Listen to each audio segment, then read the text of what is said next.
बारह विधानसभा में आप सर बैठक किए थे, क्या उद्देश्य था सर उसका बैठक? आज अपने आवास पर बड़ारा विधानसभा के पुराने कार्यकर्ता जो 15 में, 19 में, 20 में भारतीय जनता पार्टी के साथ थे, आज कहीं न कहीं किसी वर्ग में कम नहीं रहने के चलते उदासीनता थी। तो बैठक का मेन उद्देश्य था कि चुनाव आई 2025 का और कार्यकर्ता उदासीन का परिणाम हम लोग लोकसभा में देख चुके हैं, इसलिए सभी कार्यकर्ताओं को सक्रिय करना। तो मंडल स्तरीय बैठक और पंचायत स्तरीय बैठक थी। सभी पंचायत के 3700 पंचायत के और 6 मंडल के सभी मंडलों से लोग 5-10 करके आए थे। इतनी कम संख्या में बुलाई गई थी, ऐसे तो बहुत कार्यकर्ता हैं। 3500 कार्यकर्ता तो मेरे साथ जुड़े हुए हैं भारतीय जनता पार्टी के लिए, समर्थक में हर तरह से। तो उन लोगों की बैठक हुई। चूँकि भारतीय जनता पार्टी के नेतृत्व, भारतीय जनता पार्टी एनडीए की सरकार केंद्र में माननीय प्रधानमंत्री आदरणीय नरेंद्र मोदी जी के नेतृत्व में जो 11 वर्ष का कार्यकाल किया, उनके कार्यों के द्वारा जितनी काम हुआ है पूरे भारतवर्ष में, उस चीज़ को जन जन तक पहुंचाना। जब तक हम पंचायत स्तर पर नहीं जाएंगे, जन जन तक गाँव में नहीं जाएंगी। इसलिए मंडल और पंचायत स्तर को सक्रिय किया गया ताकि बूथ स्तर में हर घर जाके इस मोदी जी के किए हुए कार्य को बताया। अभी बिहार सरकार ने 100 यूनिट बिजली फ्री देने की बात कही है। 100 यूनिट बिजली फ्री देगी बिहार वासियों के लिए, क्या कहेंगे इस पर? ये अच्छी बात है ना। तो बिहार सरकार, एनडीए की सरकार जो भी है, 2005 से देखिएगा नीतीश जी के नेतृत्व में जो भी कार्य चल रहा है, विकास बिहार बहुत आगे बढ़ा है। रोड के माने में, शिक्षा के माने में, स्वास्थ्य के माने में, या एयरपोर्ट के माने में, या कॉलेज जितनी बनी, आरएमए में मेडिकल कॉलेज और कॉलेज, इंजीनियरिंग कॉलेज सभी बनाए। तो विकास का ही परिणाम है। 2005 से लेकर 25 तक नीतीश जी का एक उच्च कोटि की सोच और विजन है उनके पास, देश को कैसे आगे बढ़ाया जाए। चुनाव लड़ने की बात सामने आई है आज, आपको क्या कुछ कहेंगे? चुनाव लड़ने की तैयारी चल रही है? मेरे चुनाव लड़ने के बाद आज क्यों, बहुत पहले से चल रहा है। 2015 में भी था मैं 1 2 3 में पार्टी की तरफ से, पार्टी का कार्यकर्ता हूँ 30-35 वर्षों से। इस नाते 2015 में था, 19 में भी था, लोकसभा में भी दिया, 20 में भी था। 20 में टिकट मिलने की आशा थी, लेकिन किसी कारण से नहीं मिला होगा। तो क्या माना जाए आगामी विधानसभा चुनाव को लेकर आज बिगुल फूके? बिल्कुल आगामी चुनाव नहीं में 15, 19, 20, 24 इस तरह का हमेशा था। आपके कथनानुसार बिगुल फूकने का भारतीय जनता पार्टी के कार्यकर्ता के नाते हमेशा चुनाव लड़ने की लालसा हर कार्यकर्ता को। बड़ारा के जो क्षेत्र के लोग हैं आपको ढूंढ रहे थे, कई दिनों से कह रहे थे कि दिख नहीं रहे हैं, कब आएंगे? मैं बड़ारा के लोगों को, साथ साथ सभी लोगों को बहुत धन्यवाद देता हूँ। आपके स्नेह प्यार जो हमेशा मिलता है, हमें सेवा के लिए प्रेरित करते रहता है कि मैं बड़ा छोड़ू नहीं। और 365 किसी दिन मैं खाली नहीं रहा हूँ, कहीं ना कहीं हूँ, किसी न किसी रूप में आपके साथ हूँ। अगर एनडीए सरकार मौका देती है तो क्या कुछ होने वाला है? बड़ारा के लोगों को बहुत सारे समस्याएं हैं, बाढ़ है, क्षेत्र है बड़ारा। चुनाव लड़ूंगा, भारतीय जनता पार्टी टिकट देगी, कितना बात नहीं देगी। इतने पुराने कार्यकर्ता भारतीय जनता पार्टी में एक ऐसा है कि पेशेंस रखें और लोगों को तरजीह देती है पार्टी, और अपने कार्यकर्ताओं को कहीं ना कहीं बैठाती है। तो पार्टी इस बार चुनाव जरूर मैदान में उतारेगी। चूँकि किसी भी रूप में बड़ारा को थोड़ा सा कमजोरी हुआ है, बहुत सारे प्रत्याशी आए हैं, आरजेडी भी अपनी दमखम लगाया है, जिसके नाते बड़ारा बीजेपी को जीतना है। जो भाजपा के विधायक है उनसे कुछ नाराज लोग दिख रहे हैं भाजपा। ये तो आप अच्छी तरह बताएंगे, मैं क्या बताऊंगा। नाराज हैं कि नहीं हैं ये आप बताएंगे। मेरे सवाल मेरा, आगे जनता वोट क्यों देगी आपको? हमको, मैं विगत 2014-15 से किसी न किसी रूप में जनता के साथ हर गांव में जुड़ा हूँ। छोटी सी मैं अपनी बात बता दूँ, अपने मुंह से बड़ाई नहीं करनी चाहिए, लेकिन 2015 में बाबा धाम यात्रा हुआ, लौट के आए तो बाढ़ आ गई। बाढ़ में था, मेरे आने के पहले बाढ़ में कोई नाव पर चढ़ के राशन के और तिरपाल के साथ, राशन के साथ जाता नहीं था। शायद ऐसा सुनने में आता, जाते भी होंगे। मैं किसी के कटाक्ष कभी नहीं करता हूँ, किसी के प्रतिद्वंदी भी नहीं मानता हूँ, सब अपने अपने तरीक़ा से करते हैं। हमने बाढ़ में 16-17 दिन, 16 की बाढ़ में था, 19 की बाढ़ में था। जब बाढ़ आया तो बाढ़ में जनता के साथ था। उस विकराल परिस्थिति में जब जनता के साथ था तो जनता से मैं पूछा, मैं आपका समाचार लेने आया, तो बोले कि हम राशन लेकर आए, छोड़ कम बेसी कुछ भी कर ले। उन्होंने बताया कि आप मर्द हैं, जनता बताए मरहा गांव के लोग, आप उतरिए चाय पी लीजिए, आप कम से कम समाचार लेने तो आए, बाकी तो कोई आता ही नहीं है। तो बाढ़ हो, बाबा धाम यात्रा हो, बड़ाहरा की गरीब जनता जो बाबा धाम देवघर सावन में जाने के लिए लालित रहती थी, उन लोगों को मैं 75 बस, 70 बस, 60 बस छोटी गाड़ियों के साथ किसी न किसी रूप में हर बार लेते गया हूँ। 4-5 साल इस तरह लेते गया। गरीब बेटियों की शादी में, सामूहिक शादी आप देख रहे हैं 2018 में सामूहिक शादी हुई 151 जोड़ा, 19 में ये प्रयागराज में शादी हुई। बड़ाहरा के लोग, बड़ाहरा विधानसभा के लोग 500 प्रयागराज गए, स्नान भी हुआ, दर्शन भी हुआ, तीर्थ भी हुआ और उस सामूहिक शादी में शामिल हुए। यहाँ पर आप देखेंगे जेठ स्वामी जी, परम पूज्य गुरुदेव जेठ स्वामी जी जो 18 में जग हुआ था चंदवा में, जो ये जग हुआ, इस जग में सेवा कार्य के लिए तो कोई नहीं आया था।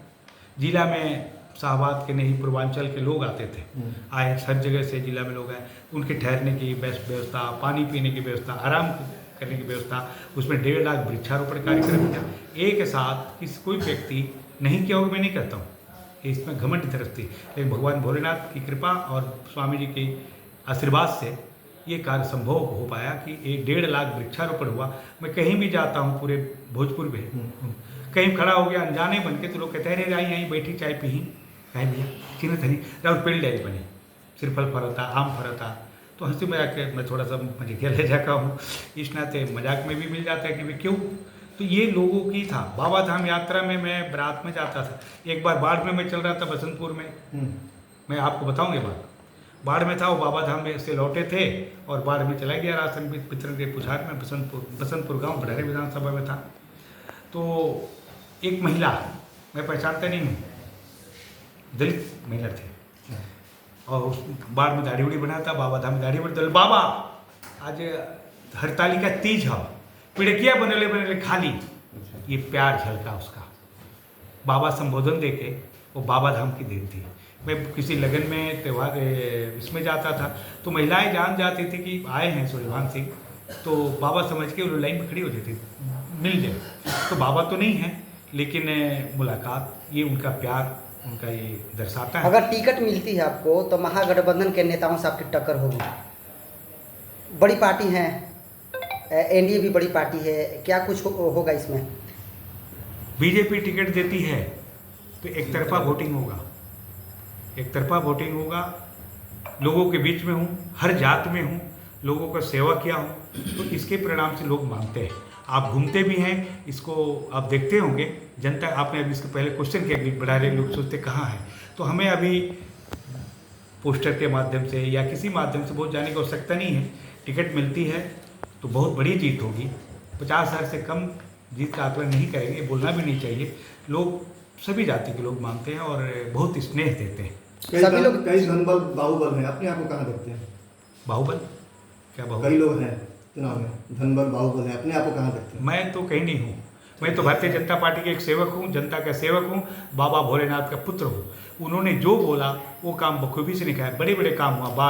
बाढ़ में हमें तैरना भी नहीं आता, मैं बाढ़ में नाव पे चल जाता था, सारी टीम जाती थी। बाबा धाम यात्रा 5-5 दिन बिना खाए पिए, बिना सोए, बाबा की शक्ति से हम लोग सेवा कर पाते थे। 55,000 लोगों को दिन, सुबह नाश्ता, दोपहर में खाना, रात में भोजन, दर्शन कराना, पड़ाव में रहना, तो हर जगह चेंज करके प्रत्येक दिन ये चेंजिंग था।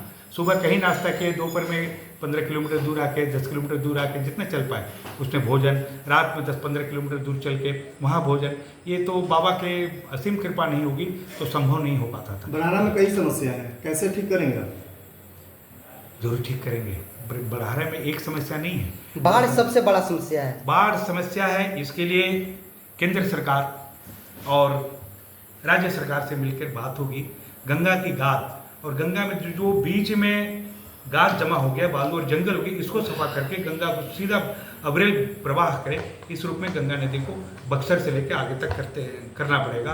दूसरी चीज़, बाढ़ से बांध की जो समुचित व्यवस्था हो, बांध बने तो ये भी हम लोगों को सोचना पड़ेगा कि बांध की उस पार जो गंगा के तट पर गाँवें हैं, जैसे मंजमपुर है, मोहली है, डकनाम टोला, इस तरह बहुत गाँवें हैं, तो चाना है, सिन्हा है, तो इन सब गाँवों को आज बांध बन जाए तो पानी से डूब जाएगा, तो गांव में प्रलय आ जाएगी। तो उन लोगों की पहले समुचित व्यवस्था करके बांध का निर्माण करें और पानी की निकासी जोर से गाद को हटा देंगे तो गंगा की अविरल धारा बहेगी और बाढ़ की समस्या से कुछ हद तक निजात पा जाएंगे हम लोग।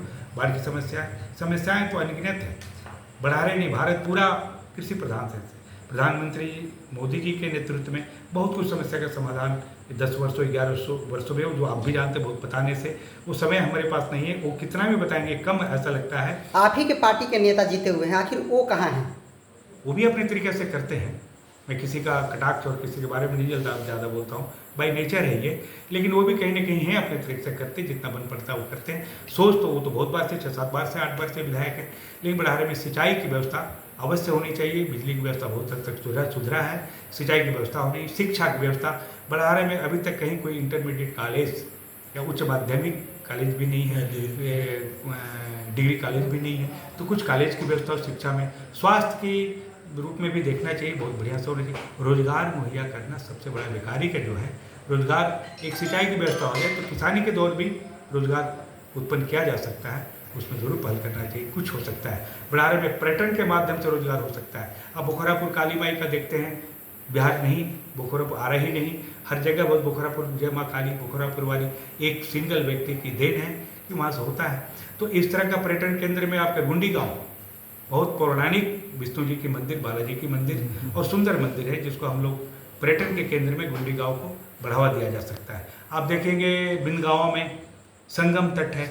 संगम तट, ये संगम तट की इतनी विशेषता कहूँगा मैं कि 2-3 नदियों का संगम है, तो 2 नदी हैं, एक नद है, ऐसा आपको कहीं नहीं मिले। सोन नद है तो सोन पुरलिंग आता है। तो इस तरह का बिंद गाँव में एक तीर्थाटन हो सकता है। तो इस माध्यम से भी आर्या में आयरन देवी माँ का मंदिर है, तो तीर्थाटन है, तो इसको पर्यटन के केंद्र से भी विकसित किया जा सकता है, जहाँ रोजगार मुहैया हो। आखिर कब होगा ये? है कब होगा ये? जरूर हमारी प्रयास रही कि मैं आऊँगा, उससे होगा। ठीक।